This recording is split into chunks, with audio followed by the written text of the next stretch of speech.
Hello, this is Ms. Korzeniewski from PS11. Today I'm going to teach you the steps to take to get your brain ready to read a new book.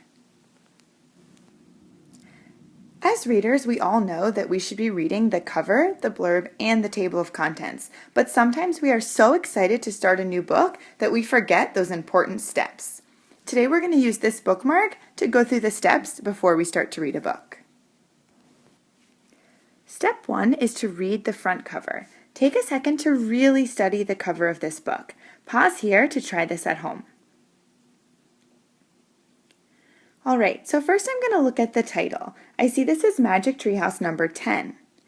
Now I need to think, who are the characters? I know in Magic Treehouse books the characters' names are Jack and Annie. Next, I can think about and start to make some predictions about what's going to happen and where and what is the big problem.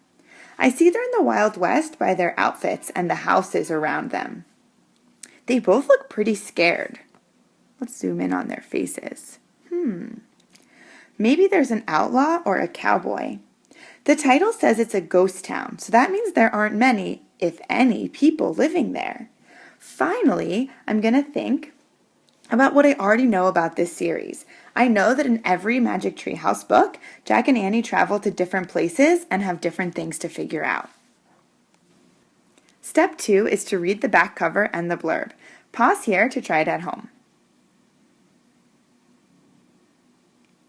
Now I'm going to read the blurb, stopping to think about the questions on the bookmark. Is this town haunted? Already I'm thinking maybe ghost town from the title meant that there are actually ghosts. Jack and Annie wonder when the Magic Treehouse whisks them to the Wild West. But before they can say boo, they rush headlong into an adventure filled with horse thieves, a lost colt, rattlesnakes, and a cowboy named Slim. Wow, that sounds like a lot of problems for Jack and Annie to deal with. One of my questions is to think about the big problem. I wonder if Cowboy Slim is nice to Jack and Annie. Another of my questions is to think about what I already know about this series. In most Magic Treehouse books, they find someone that helps them, so maybe in this book, it's Slim. Will Jack and Annie have time to solve the next treehouse riddle? The answer may depend on a ghost. I'm already learning about the characters.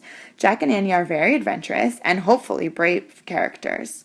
The blurb lists a lot of little things that could be problems, but I think the big problem is that they might run out of time to solve the riddle and get back to the treehouse. The last thing I want to do is predict about who or what might change. I know Jack and Annie, and I kind of know how they are. The other characters that the blurb talked about are the cowboy named Slim and maybe a ghost. So I'm wondering if one of those characters is the one that might change to be able to help Jack and Annie more. Step 3 is to read the table of contents. Pause now to try this at home. I'm reading the table of contents to see if any of the chapter titles match something we already learned or predicted on the cover or the blurb. I also want to see if I can figure out where in the book the problem might happen. I know Magic Treehouse books always start out at the treehouse, so I'm predicting that that's the setting for Chapter 1, How Wild. Rattlesnake Flats could be where they end up when they arrive in the Wild West. The blurb did say they have to deal with rattlesnakes. Now I'm going to skip to Chapter 5. I see that one's called Slim, so I bet that's where they meet Slim. I predicted that he was going to help them, so I can check that prediction when I get to Chapter 5. Chapters 7, 8, and 9, Ghost Story, Who Am I, and Lonesome Luke, all seem like they're about ghosts. I'm guessing that's where Jack and Annie are going to have the big problem and have to try to solve the riddle. Hopefully, Chapter 10, Echo from the Past, is where they get to go back to the treehouse, but maybe they won't. All right, now we're ready to read. Great job, readers. Look at how much we already learned about this book, and we haven't even started reading Chapter 1.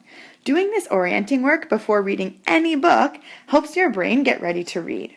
Now you can go try this strategy out and using this bookmark with a book that you brought home today.